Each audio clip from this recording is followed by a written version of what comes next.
Hey guys, Chris from Rekkid Talk. 5 records, 5 minutes. U.S. States theme. This month we are starting with Hawaii. So, what's some Hawaiian music? Well, we've got this single, Hawaii Tattoo by the Waikikis.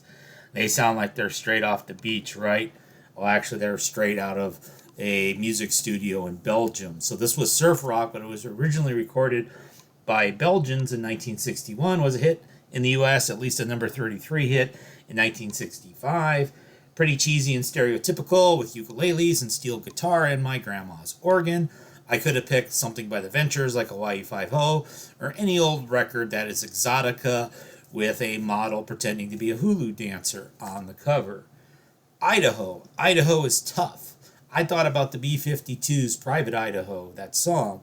They, of course, are actually from Athens, Georgia. We did Georgia last month, along with bigger bands from Athens, Georgia, like Pylon and Love Tractor.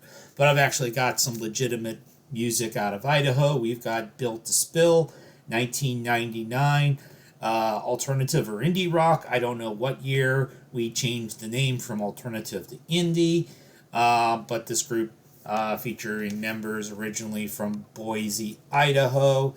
And so I hadn't listened to this for a while. I was re-listening to this.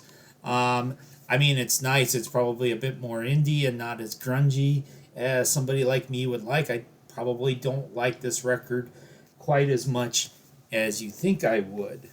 So next state of Illinois. There's lots of choices for the state of Illinois. I could show a Chicago album. They have dozens of them, and they're all numbered. But it turns out that I don't own any of them. Not even the Transit Authority one, the original one. You know what else I could show? I could show some rare private press country from southern Illinois. Or I could show some mid 1960s soul from East St. Louis, just across from Missouri, just across the river. I could show some AOR, some Midwest rock like Head East or REO Speedwagon. Or I could show some of that alt country, no depression stuff like Uncle Tupelo or Wilco. Or I could show a 90s alternative rock stalwart like Smashing Pumpkins or Liz Phair or Veruca Salt or even Local H. A Local H, they're almost from Cheeseland, so maybe I'll save them when we get up to Wisconsin. Or I could show the Chicago Blues, Muddy Waters, so many others. I could show the Staple Sisters.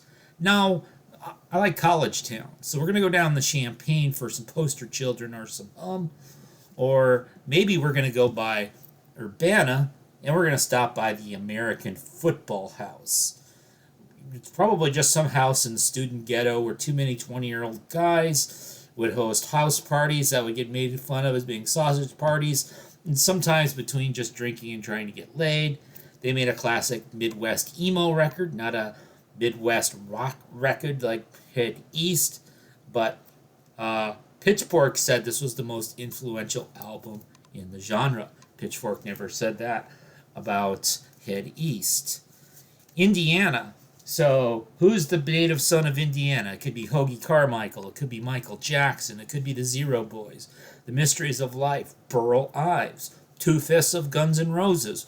1/4 of the classic lineup of Van Halen. Or we could just go with the super obvious choice, John Mellencamp, Scarecrow, Lonely Old Night, Small Town, Rain on the Scarecrow. So we've got the classic hype sticker. We got the Walmart price. This is something that I pulled out of an antique mall for $1.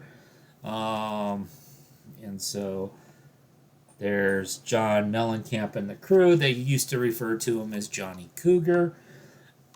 Let's go to Iowa.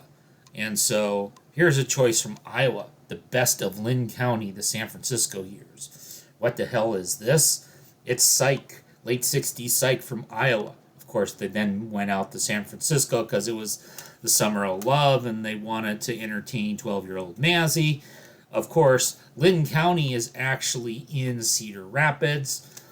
This was sort of a compilation that was put out in 2004. So now this is the 20th anniversary of this, apparently honoring the fact it had been named to the Iowa Rock and Roll Hall of Fame. Did you know Iowa had a Rock and Roll Hall of Fame? I don't think you did.